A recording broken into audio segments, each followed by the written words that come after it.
কর্মী, আমার কোন একজন সংগঠককে শুধুমাত্র একটি দল করার কারণে, একটি মার্কার নির্বাচন করার কারণে, একটি মার্কায় ভোট দেওয়ার কারণে যে কেউ সে যেই দলেরই হোক না কেন যদি বিন্দুমাত্র তাদেরকে ক্ষতিগ্রস্ত করার চেষ্টা করে, এখনো হুমকি দেওয়ার চেষ্টা করে, এখনো বাধা দেওয়ার চেষ্টা করে, আমরা তাদেরকে বলতে চাই যে অতীত ইতিহাস থেকে শিক্ষা নিন।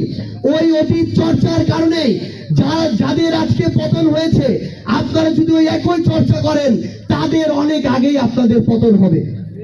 আমরা আপনাদেরকে আহ্বান করব, জাতীয় নির্বাচনে যেমন আমাদের যে ভোট গণনা, সেই গণনায় প্রভাবিত করে আমাদের গুরুত্বপূর্ণ বিজয়ের ফলাফলকে কেড়ে নেওয়া হয়েছে, আমরা যেন একই সুযোগ স্থানীয় নির্বাচনে আর করে না দেই। আমরা 11 দলীয় ঐক্যজোট বিরোধী দল হিসেবে একসাথে সংসদে রয়েছি।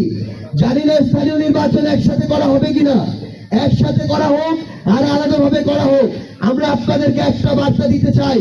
জনগণ অনেক আশা নিয়ে, অনেক পরিবর্তনের চিন্তা নিয়ে আমানত হিসেবে আমাদেরকে যে ভোটটা দেয়, রক্তের বিনিময় হোক, জীবনের বিনিময় হোক, সেই ভোটের আমানতকে আমাদের রক্ষা করতে হবে।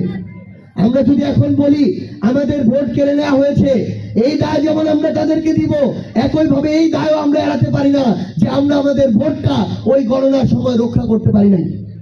আমি আপনাদেরকে আহ্বান করব, সামনে স্থানীয়